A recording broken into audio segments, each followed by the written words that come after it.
All right, good morning and welcome back. Today there won't be a homework assignment, but the video is very important so that we can build a foundation for what we're doing. So I want to encourage you, there's no homework assignment, just watch this video. Might be a little longer than some of them, but we got to get through some stuff. So the first thing we're going to talk about, a few different properties that we may come into contact with. So this first one, reflexive property, just tells us if we have segment AB, we know it will be congruent with segment AB. It's always congruent with itself. If I measure a segment, as long as I do it correctly, I should get the same answer every time. Meanwhile, the symmetric property tells us if AB is congruent to CD, then CD is congruent to AB. Okay? And finally, the transitive property, and this one is probably the one we'll use most often. If AB is congruent to CD and CD is congruent to EF, we can cut out that middleman. I can make the conclusion that if both of these are true, that AB is congruent to EF. Okay? So if we look here, this first one, 3 equals 3, that's just going to be reflexive. If x equals y, then y equals x, that's symmetric. If x equals y and y equals z, then x equals z, that would be transitive. So this first proof has some stuff filled in. Now remember, the first step, no matter what it is, the reason will always be given for us. That is what was given to us, the problem. Okay, so AC equals 24, AB equals 12. Here's our picture. I guess I could fill in this is 24. Okay, now, right here, if we have this picture, AB plus BC equals AC. Hopefully you remember these are called segments, and we are adding them. So this is our segment addition postulate. We talked about this back last chapter. So segment addition postulate, I'm just going to write it as segment addition. Now, one thing that wasn't on our list here, but we have used it already. If we look here, instead of AB, we replace it with a 12. Okay, that is known as substitution, right? A substitute teacher, if I'm not here, they take my place, they do my role. In sports, so I'm a soccer coach, right? A substitute, if I put in a substitute for the goalkeeper, they're going to play goalkeeper, right? Usually a substitute takes the place. So it takes the place of AB and it's 12. So that's substitution. Now to get from here to here, we move the 12, we subtract it. Okay, this is subtraction. And our final thing, if AB is congruent to BC, then we know that is the case because of definition of congruence, or congruent segments, you could put. So definition of congruence tells us if two things are the same. So in our case here, AB is congruent to BC because BC was 12, AB was 12. All right, our next example here. Given that ABED is a square, so that's something that's given to us. So ABED is a square.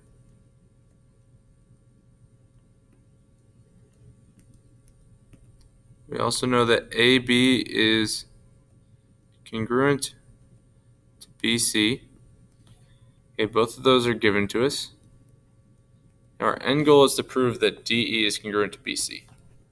So DE is right here, BC is here. We already know that AB and BC are the same. So if you want, you can put these little marks. Now think about what they gave you, because usually what you're given is what you're going to use to solve. Okay, so ABED is a square.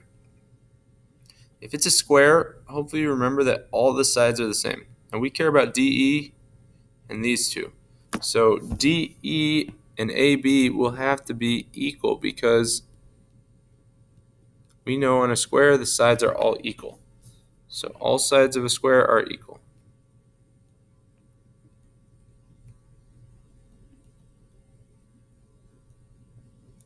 Probably could technically put like definition of a square.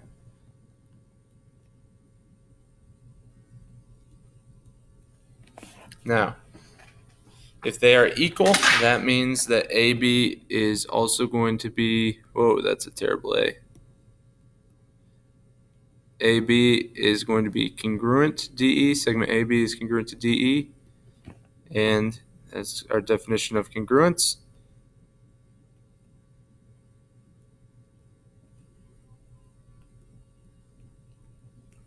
And finally, if AB is congruent to BC, AB is also congruent to DE. We can cut out the middleman, so DE is congruent to BC. We can cut out that middleman, just like we learned up above. So DE is congruent to BC, and our reason, this is going to be the transitive property.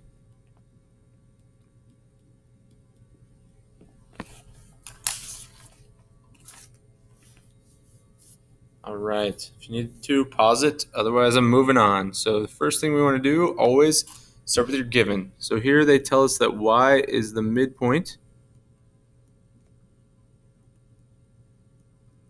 of xz.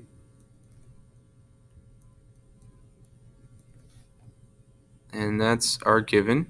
Now, we know the midpoint means that these two sides have to be congruent or the same. So xy is equal to yz. They're equal, they're congruent. Xy is congruent to yz because of our definition of the midpoint. Both sides of the midpoint have to be the same.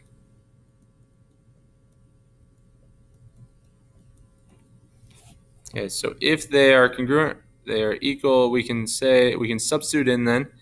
This will take the place of xy, and so maybe we don't want that congruent marking, but 8m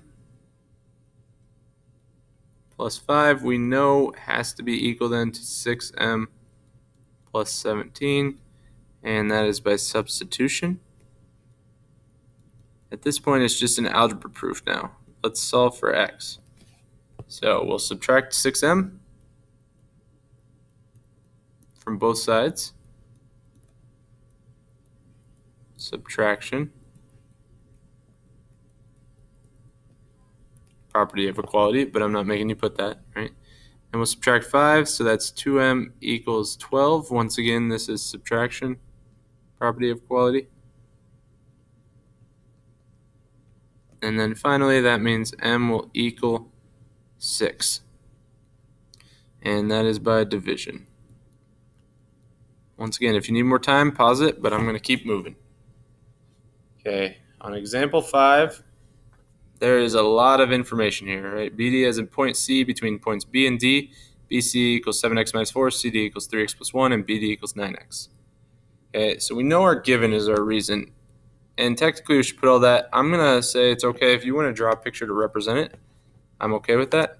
So if I draw a picture here, oops, I can do better than that.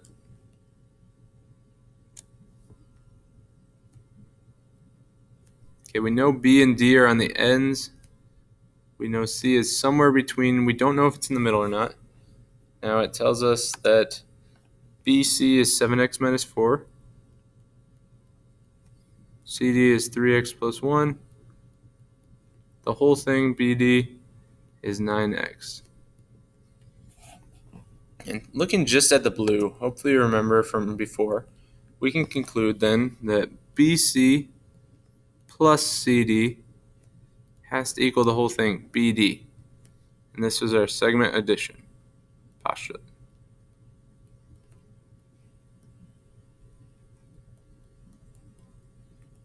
Meanwhile, that means we can plug in each of these red. So BC becomes 7x minus 4 plus 3x plus 1. And for BD, we'll plug in the 9x. So substitution.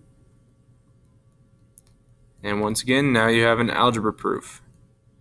Now, when they are on the same side, we will just combine our like terms. So 7x and 3x, that gives us 10x. Negative 4 and 1, negative 3. So that is combined like terms, or CLT if you want to.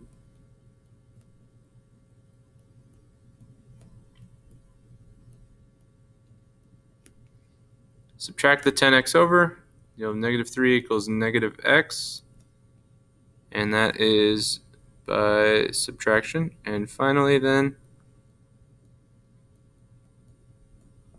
we know that x will equal 3 by division.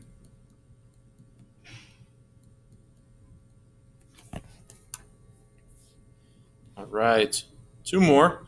I'm going to move kind of fast just to keep the video as short as I can, but if you need more time, definitely pause it. I encourage you to pause it and try to figure these out on your own. Notice it says find the length of segment GI. So we need from here all the way to there. We know GH is 20, so it has to be more than 20, but we don't know what HI is. However, I do know the whole thing from G to J is 64 centimeters. So if that's 64, if we add 20 and 17 up, We get 37. We'll take that away from 64. And here we will know then what is left, what HI is. So we get 27. Okay, so if this is 27 here, now all we have to do is figure out what GH plus HI is, and that will be our final answer. So 20 plus 27, 47, and our label, centimeters. Okay, now the final one. Once again, WZ, the whole thing, we are told is 128. We're trying to find what WY is, so from here to here. Something key here, it's marked on the picture, and they tell us WX is congruent to segment YZ, so this and this are the same. So all we got to do now, take 54 from 128. Now, at this point, we can divide by 2 because we know that each of those is the same. YZ and WX have to both add up to 74, and they're equal. So we get 37 for each of them. And at this point now, just add that with 54.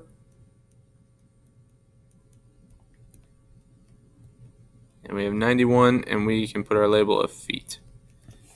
So, hope you guys have a great day. If you have questions, this was a little bit more challenging, especially the proofs, please let me know.